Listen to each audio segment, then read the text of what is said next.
Voice of ഗുരുവിന്റെ ഒരു പുതിയ എപ്പിസോഡിലേക്ക് എല്ലാവർക്കും സ്നേഹസ്വാഗതം. ഞാൻ രജനി ബിജു. ഓം ശ്രീനാരായണ പരമഗുരവേ നമഃ. ഓം ശ്രീ ശാരദാംബായേ നമഃ. ആചാര്യപാദങ്ങളിൽ പ്രണാമം.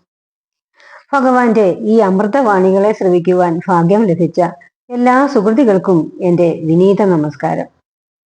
ഗുരുസാഗരം ആധ്യാത്മിക കുടുംബ മാസികയിലെ പങ്ക്തികളെ പരിചയപ്പെടുത്തുകയാണ് വോയിസ് ഓഫ് ഗുരു എന്ന ഈ ചാനൽ.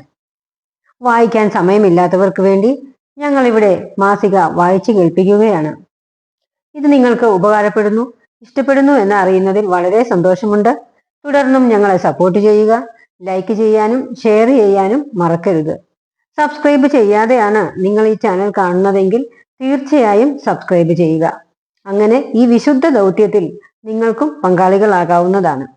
2026 ഏപ്രിൽ ലക്കം മുതൽ ഗുരുസാഗരം മാസികയിൽ ഭഗവാൻ ശ്രീനാരായണ ഗുരുദേവന്റെ ഒരു സമ്പൂർണ്ണ ജീവചരിതം പ്രസിദ്ധീകരിക്കുന്ന വിവരം നിങ്ങൾ അറിഞ്ഞു കാണുമല്ലോ. എന്താണ് അതിന്റെ പ്രത്യേകതയെന്നറിയാമോ? ഗുരു സാക്ഷാൽ പരംബ്രഹ്മ എന്ന തത്വത്തിൽ അധിഷ്ഠിതമായ ആദ്യത്തെ സമ്പൂർണ്ണ ഗുരുചരിതമാണ് നമോ ഭഗവതേ ശ്രീമദ് നാരായണ ഗുരുപുരാണം. ലോകരിൽ ഭേദചിന്തയകറ്റി സത്യബോധമുണർത്താൻ ധർമ്മ സംരക്ഷണാർത്ഥം പരബ്രഹ്മ ചൈതന്യം മനുഷ്യരൂപം പ്രാപിച്ച് സ്ഥിതപ്രജ്ഞനായി ജീവിച്ച കഥാമൃതം വായിച്ചറിയുവാനും തലമുറകൾക്ക് പകർന്നു കൊടുക്കുവാനും ഭാവാർദ്ര ഭക്തിയോടെ പരിപൂർണ സമർപ്പണത്തോടെ സമഗ്രവും ആധികാരികവുമായി രചിക്കപ്പെടുന്ന ആദ്യത്തെ ജീവചരിത്രമാണ് നമോ ഭഗവതേ ശ്രീമദ് നാരായണ ഗുരുപുരാണം.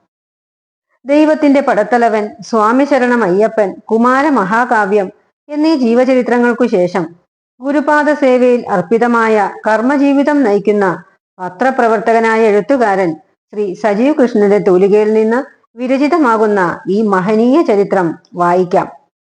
അതിനായി കോപ്പികൾ ഉറപ്പാക്കുക. ഭഗവാൻ ശ്രീനാരായണ ഗുരുദേവന്റെ ജീവചരിത്രങ്ങൾ ധാരാളം നിലവിലുണ്ടല്ലോ. 106ഓളം ജീവചരിത്രങ്ങൾ ഇപ്പോൾ തന്നെ ഉണ്ട്. പിന്നെ എന്തിനാണ് ഇപ്പോൾ ഇങ്ങനെ ഒരു ജീവചരിത്ര രചന എന്ന് സംശയം തോന്നിയേക്കാം. അതിനെക്കുറിച്ചുള്ള വിശദീകരണമാണ് 2025 നവംബർ ലക്കം മാസികയുടെ എഡിറ്റോറിയൽ പറഞ്ഞിരിക്കുന്നത്. അതാണ് ഞാൻ ഇന്നിവിടെ നിങ്ങൾക്കായി വായിക്കുന്നത്. ശ്രീമദ് നാരായണ ഗുരുപുരാണം രചിക്കപ്പെടുമ്പോൾ ബഹുമാന്യ വായനക്കാർ അറിയാൻ ഒരു സന്തോഷ വർത്തമാനം ആദ്യമേ പറയാം. ഇപ്പോൾ ഗുരുസാഗരം പ്രസിദ്ധീകരിച്ചു വരുന്ന കുമാര മഹാകാവ്യം എന്ന മഹാകവി കുമാരനാശാന്റെ ജീവചരിത്രം തീരുന്ന മുറയ്ക്ക് 2026 ഏപ്രിൽ മാസം മുതൽക്ക് ഗുരുവിന്റെ സമ്പൂർണവും സമഗ്രവുമായ ഒരു ചരിതം ശ്രീമദ് നാരായണ ഗുരുപുരാണം നമോ ഭഗവതേ എന്ന പേരിൽ ഗുരുസാഗരം ഖണ്ഡശയായി പ്രസിദ്ധീകരിച്ചു തുടങ്ങുകയാണ്. ഭഗവാന്റെ മഹാപരിനിർവാണം ശതാബ്ദി ആഘോഷങ്ങളുടെ ഭാഗമായാണ് ഈ വലിയ ദൗത്യം ഞങ്ങൾ ഏറ്റെടുക്കുന്നത്. നിരവധി ഗുരുശിഷ്യർ എഴുതിയ ജീവചരിത്രങ്ങൾ നിലവിലുള്ളപ്പോൾ എന്തിനാണ് മറ്റൊരു രചന എന്ന് ചോദിച്ചേക്കാം. അതിന്റെ ആവശ്യകതയെക്കുറിച്ചാണ് ഈ മുഖക്കുറിപ്പ്. എത്രയേറെ വിവരിച്ചാലും വിശദീകരിച്ചാലും പിന്നെയും എന്തോ അപൂർണത അവശേഷിക്കുന്നു എന്ന തോന്നൽ ഉണ്ടാക്കുന്നത് സത്യവസ്തുവായ ബ്രഹ്മമാണ്. എന്തെന്നാൽ വാക്കുകൾക്കും ഇന്ദ്രിയ ബോധ്യങ്ങൾക്കും അപ്പുറമുള്ള മഹാരഹസ്യമാണത്. വാക്കുകൾ അടങ്ങുമ്പോൾ മൗനം കൊണ്ട് മാത്രം അനുഭവിക്കാൻ കഴിയുന്നതാണ് ബ്രഹ്മസത്യം. വിശദീകരിക്കാൻ ശ്രമിച്ചാൽ അത് കൂടുതൽ ദുരൂഹമായി തീരും എന്നാണ് അനുഭവം. ബ്രഹ്മവസ്തുവിനെ പോലെ തന്നെ വിശദീകരണങ്ങളെ എല്ലാം തന്നെ അപൂർണമാക്കിക്കൊണ്ട് നിലകൊള്ളാൻ മനുഷ്യരൂപത്തിൽ ആരെങ്കിലും ഭൂമിയിൽ വന്നിട്ടുണ്ടെങ്കിൽ അത് നാരായണ ഗുരു എന്ന് സ്വയം വിശേഷിപ്പിക്കപ്പെട്ട മഹാഗുരുവാണ്. ഏകമായ സത്യബോധത്തിൽ സ്ഥിതപ്രജ്ഞനായി ബഹുമുഖമായ ലോകവിന്യാസങ്ങളിൽ ഒരേ സമയം സാന്നിധ്യം കൊണ്ട് ശുദ്ധി വരുത്തിയ നിർവചനാതീത മൂർത്തിയാണ് ഗുരു. സന്യാസികളിലും വന്യാശ്രമികളിലും ഗൃഹസ്ഥാശ്രമികളിലും ഇങ്ങനെ ഒരാൾ അതിനു മുമ്പോ ശേഷമോ ലോകർക്ക് പ്രത്യക്ഷ അനുഭവമായിട്ടില്ല. ലോകത്ത് ഏതൊരാൾ ഗുരുവിനെ കുറിച്ച് അറിയാനിടയായാലും അത് മറ്റുള്ളവരെ അറിയിക്കണം എന്ന തോന്നൽ ഉണ്ടാകാറുണ്ട്. അതിനാൽ തന്നെ അറിവുള്ളവരും പാതി അറിഞ്ഞവരും അറിഞ്ഞു തുടങ്ങിയവരും അറിയാൻ ശ്രമിച്ചവരുമെല്ലാം ഗുരുവിനെ കുറിച്ച് എഴുതാറുണ്ട്. പ്രസംഗിക്കാറുമുണ്ട്. പാർശ്വവീക്ഷണങ്ങളായും പാതി അറിവുകളായും അവയെല്ലാം സമൂഹത്തിൽ ദശാബ്ദങ്ങളായി പ്രചരിച്ചുകൊണ്ടിരിക്കുന്നു. ഒരു നൂറ്റാണ്ടിനിടയിൽ 3000-ലേറെ പുസ്തകങ്ങളാണ് വിവിധ ഭാഷകളിൽ ഗുരുവിനെ കുറിച്ച് പുറത്തു വന്നിട്ടുള്ളത്. അതിൽ 60 എണ്ണം ഗദ്യരൂപത്തിലുള്ള ജീവചരിത്രങ്ങളാണ്. പദ്യരൂപത്തിലുള്ള 46 ചരിതങ്ങൾ വേറെയും. അതായത് 106 ജീവചരിത്രങ്ങൾ മാത്രം ഈ കഴിഞ്ഞ ഒരു നൂറ്റാണ്ടിനിടയിൽ ഗുരുവിനെ കുറിച്ച് പ്രസിദ്ധം ചെയ്തിട്ടുണ്ട്. ഗുരുവിനെ കുറിച്ച് കാവ്യരൂപത്തിലാണ് ആദ്യത്തെ ജീവചരിത്രം പുറത്തു വന്നത്. 1909 അത്. നാണോജി വാഴവിളമറ്റം എന്ന സാത്വികനായ ഒരു ഗുരുഭക്തൻ രചിച്ചതായിരുന്നു അത്. ആൾ ഒട്ടും അറിയപ്പെടാഞ്ഞതിനാൽ ശ്രീനാരായണ പരമഹംസ ചരിതം എന്ന ആ കാവ്യവും ഒട്ടും പ്രശസ്തമായില്ല.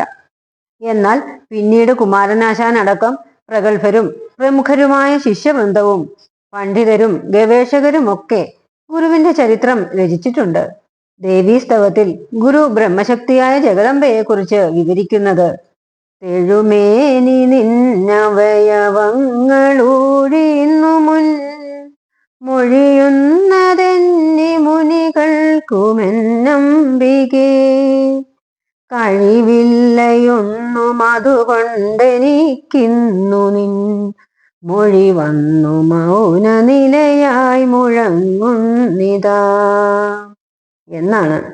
ക്രാന്തദർശികളായ മുനികൾക്കു പോലും നിന്റെ ചില അംഗങ്ങൾ മാത്രമാണ് അമ്മേ നീ വെളിപ്പെടുത്തി കൊടുത്തിരിക്കുന്നത്.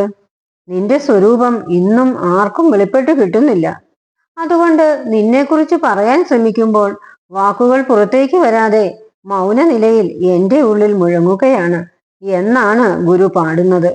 അതേ അവസ്ഥയാണ് ഗുരുവിനെ കുറിച്ച് എഴുതാനിരിക്കുന്ന ഏതു വാഗേയകാരനും അനുഭവപ്പെടുന്നത്. എന്നാൽ നാം വായിച്ചറിഞ്ഞ ഗുരുചരിതങ്ങൾ എഴുതിയവർ ആരും തന്നെ ഈ മൊഴി വന്നു തിങ്ങി മൗനത്തിൽ അഭയം പ്രാപിച്ചതായി കാണുന്നില്ല. ചരിത്ര പുരുഷൻ എന്ന നിലയിൽ, നവോത്ഥാന നായകൻ എന്ന നിലയിൽ, മനുഷ്യാവകാശ പോരാളി എന്ന നിലയിൽ, മതപരിഷ്കാരകൻ എന്ന നിലയിൽ, സാമൂഹ്യ പരിഷ്കരണത്തിന് നേതൃത്വം നൽകിയ മഹാൻ എന്ന നിലയിൽ, കവി എന്ന നിലയിൽ, കൃതികർത്താവ് എന്ന നിലയിൽ, സന്യാസി എന്ന നിലയിൽ, ദിവ്യജ്ഞൻ എന്ന നിലയിൽ, സമുദായ ആചാര്യൻ എന്ന നിലയിലൊക്കെ ഗുരുവിനെ പരിചയപ്പെടുത്താൻ ഉതകുന്നതായിരുന്നു പ്രമുഖമായ എല്ലാ ജീവചരിത്രങ്ങളും. ചിലർ ഗുരുവിന്റെ അത്ഭുത പ്രവൃത്തികളെ മാത്രം ഫോക്കസ് ചെയ്തു. ചിലരാകട്ടെ നർമ്മവചസ്സുകളും. ചിലരാവട്ടെ സ്വന്തം താല്പര്യങ്ങളെ ഗുരുവിലൂടെ സ്ഥാപിച്ചെടുക്കാനും ചരിത്രം രചിച്ചിട്ടുണ്ട്. എല്ലാം കൂടി ചേർത്തു വെച്ചാൽ ഗുരുവിന്റെ ഒരു സമഗ്ര സ്വരൂപം ലഭിക്കുമോ എന്ന് ചോദിച്ചാൽ അങ്ങനെ ചെയ്താലും ഒരു അപൂർണത നിലനിൽക്കുമെന്നേ പറയാൻ സാധിക്കൂ. സത്യസാക്ഷാത്കാരം കൊതിക്കുന്ന ഒരു സമ്പൂർണ്ണ ശിഷ്യന് ഗുരുസ്വരൂപം തിരിച്ചറിയാനും പിന്തുടരാനും സാധിക്കും. ബ്രഹ്മവിദ്യാ പഞ്ചകത്തിൽ പറയുന്ന വിധം സാധനാ ചതുഷ്ടയ സമ്പത്തി നേടിയ ഒരുവനെ തേടി ഗുരു മുന്നിൽ വരും. അതിനയാൾ ഒരു ജീവചരിത്രം പോലും വായിക്കണമെന്നില്ല. അപ്പോൾ ചരിത്രരചന നടത്തുന്നത് സാധകർക്ക് വേണ്ടിയല്ല, സാമാന്യ ജനങ്ങൾക്ക് ശരിയായ അവബോധം നൽകാനാണ്. അക്കാര്യത്തിൽ പൂർണ്ണമായി വിജയിച്ചു എന്ന് പറയാവുന്ന ഒരു ജീവചരിത്രം ഗുരുവിന് ലഭിച്ചിട്ടില്ല എന്ന് പറയേണ്ടി വരും. പൂർണ്ണ ബ്രഹ്മസ്വരൂപനായ ഒരു സ്ഥിതപ്രജ്ഞ ഗുരുവിനെ ആ ഉന്നതമായ തലത്തിൽ അവതരിപ്പിക്കാൻ സാധിക്കണമെങ്കിൽ എഴുത്തിൽ പ്രതിഭയുണ്ടായിട്ട് കാര്യമില്ല.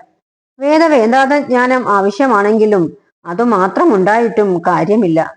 അകൈതവമായ ഗുരുഭക്തി അവശ്യ ഘടകമാണ്. ഉപാസനാപൂർവമായ സമീപനം ആവശ്യമാണ്. മഹാഭാരതം രചിച്ചതിനു ശേഷവും ആത്മീയമായ ഒരു സംതൃപ്തി കിട്ടാതെ വിഷമിച്ച വേദവ്യാസന് നാരദൻ കൊടുത്ത ഉപദേശം ഭഗവാനെ കുറിച്ച് ഭക്തി പുരസരം ഒരു ചരിതം എഴുതുവാനാണ്. അതാണ് ഭാഗവതം എന്ന ഭക്തിയും ജ്ഞാനവും ദാർശനികതയും ക്രാന്തദർശിത്വവുമുള്ള പുണ്യഗ്രന്ഥത്തിന്റെ പിറവിക്ക് കാരണമായത്. മഹാഭാരതത്തെക്കാൾ ജനം ഇന്നും ആശ്രയിക്കുന്നത് ഭാഗവതത്തെയാണ്. ഭക്തിയില്ലാത്ത ജ്ഞാനം അതിന്റെ ലക്ഷ്യം നേടില്ല എന്ന് ഭാഗവതം അടിവരയിടുന്നു. വേദാന്തവും അതുതന്നെ പറയുന്നു. ലോകത്ത് അവതരിച്ച ഗുരുക്കന്മാരെല്ലാം തന്നെ ഈ ചിത്തപ്രസാദത്തിന് ഭക്തിയെ അനിവാര്യമായി കൽപ്പിക്കുന്നു. ഭക്തിയും ജ്ഞാനവും ശാസ്ത്രബോധവും യുക്തിബോധത്തോടെ അവതരിപ്പിക്കപ്പെടുമ്പോൾ മാത്രമേ ഗുരുവിന്റെ സ്വരൂപം വെളിപ്പെടുന്ന ജീവചരിത്രം ഉണ്ടാകൂ. ആ മഹത്തായ ദൗത്യമാണ് ഗുരുവിൽ വിശ്വസിച്ചുകൊണ്ട് ഭക്തിപൂർവം സമർപ്പിത ഭാവത്തോടെ നിർവഹിക്കാൻ ഞങ്ങൾ ശ്രമിക്കുന്നത്. ഈ വിശിഷ്ട ദൗത്യത്തിൽ വായനാ സമൂഹവും ഗുരുഭക്ത സമൂഹവും ഞങ്ങൾക്കൊപ്പം ഉണ്ടാകുമെന്ന പ്രതീക്ഷയോടെ ഞങ്ങൾ പ്രാരംഭ പ്രവർത്തനങ്ങളിലേക്ക് കടക്കട്ടെ. ഇപ്പോൾ നിങ്ങൾക്ക് മനസ്സിലായി കാണുമെന്ന് വിചാരിക്കുന്നു എന്തുകൊണ്ടാണ് ശ്രീമദ് നാരായണ ഗുരുപുരാണം നമോ ഭഗവതെ രചിക്കപ്പെടുന്നത് എന്ന്. ഇപ്പോൾ തന്നെ കോപ്പികൾ ഉറപ്പാക്കുക. 6282319294 എന്ന നമ്പറിലേക്ക് അഡ്രസ്സ് അയച്ചു തരിക. 600 രൂപ അടച്ചാൽ ഒരു വർഷത്തേക്ക് മാസിക തപാലിൽ ലഭിക്കുന്നതാണ്. 60 രൂപ അടച്ചാൽ സിംഗിൾ കോപ്പിയും ലഭിക്കുന്നതാണ്. മാസിക ഇപ്പോൾ ഡിജിറ്റലായും വായിക്കാവുന്നതാണ്. www.gurusageram.com എന്ന വെബ്സൈറ്റിൽ നിങ്ങൾക്ക് ഓൺലൈൻ വായന ആസ്വദിക്കാവുന്നതാണ്. ഇതോടെ ഇന്നത്തെ എപ്പിസോഡ് പൂർണ്ണമാവുന്നു. പുതിയ വിഷയങ്ങളുമായി അടുത്തയാഴ്ച വീണ്ടും കാണാം. നമസ്തേ.